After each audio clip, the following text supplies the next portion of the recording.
গ্ৰহণ কৰাইছোঁ। আজি অষ্টম অসম NCC বাহিনীৰ ধিং খ্ৰীষ্টজ্যোতি বিদ্যালয়ৰ NCC গোটটোৱে সমগ্ৰ ভাৰতবৰ্ষজুৰি যি অমৃত বৃক্ষ আন্দোলন কাৰ্যসূচী, সেই কাৰ্যসূচীৰ সংগতি ৰাখি প্ৰকৃতিৰ ৰক্ষণাবেক্ষণ আৰু সুৰক্ষাৰ দায়িত্বৰ অৰ্থে আমাৰ ছাত্ৰ ছাত্ৰীসকলে প্ৰত্যেকজনে এক পেড় মা কে নাম নামক কাৰ্যসূচী সফল ৰূপায়ণ কৰিবৰ বাবে আমি আজি আমাৰ নিকটতম শ্ৰী শ্ৰী জগন্নাথ মন্দিৰ প্ৰাংগণত আমি প্ৰত্যেকজন কেডেটে দুজোপাকৈ গছপুলি ৰোপণ কৰিবৰ কাৰণে ইয়াত সমৰ্থ হৈছোঁ। বৰ্তমান সময়ত প্ৰদূষিত যি পৰিৱেশ, সেই পৰিৱেশে মানুহক বিস্তৰ ক্ষতিসাধন কৰিছে। আমি যদি সকলো সজাগ আৰু সচেতন নহওঁ, অনাগত দিনত আমাৰ কাৰণে ৰক্ষণী শংকা আহি পৰিব। মই আশা ৰাখিছোঁ এনেধৰণৰ সকলোবিলাক স্কুল বা মহাবিদ্যালয় সকলো আগবাঢ়ি এনেধৰণৰ কাৰ্যসূচী হাতত লওক আৰু আমি আমাৰ প্ৰকৃতিৰ সুৰক্ষাৰ অৰ্থে আমি সকলোৱে যাতে হাত আগবঢ়াব পাৰোঁ।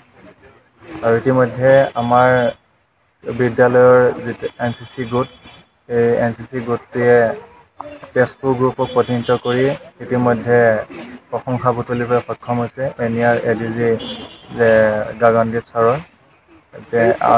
1 জুলাইৰ পৰা 10 জুলাইলৈকে গুৱাহাটী সৰুসজাইত স্থিত যি খেলপথাৰ আছিল, তাত NER হৈ পেলাই বেণ্ড কম্পিটিশ্যনত অংশগ্ৰহণ কৰিছিল।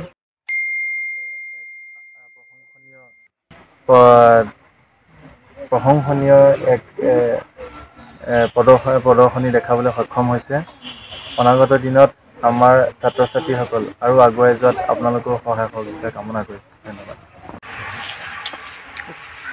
হয়, আজি আমাৰ ক্ৰাইষ্টজ্যোতি স্কুলৰ যিটো NCC 8 আছাম বেটেলিয়ন NCC, তেখেতসকলে আজি এই যিটো বৃক্ষৰোপণৰ কাৰ্যসূচী হৈছিল, তাতে মোক আমন্ত্ৰিত কৰি আনিলে। মোৰো ভাল লাগিল ইয়াত আহি, আৰু মোৰো এটা পুলি লগাবলৈ সৌভাগ্য আজি পালোঁ। আৰু তেখেতসকলৰ এফৰ্টক মই শলাগ লৈছোঁ।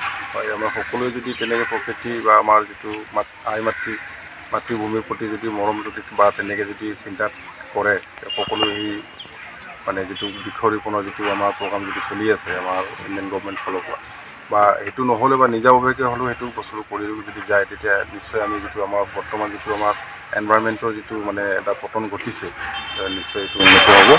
আৰু আশা কৰোঁ তেনেকৈ প্ৰগ্ৰাম আমি বাৰে বাৰে লৈ থাকিব পাৰিম, বা তেনেকৈ সকলোৱে যাতে নিজৰ মাৰ নামত বা নিজৰ নামত বা নিজৰ কাৰণে ভৱিষ্যতৰ কাৰণে এটা গছ গছনি লগায়।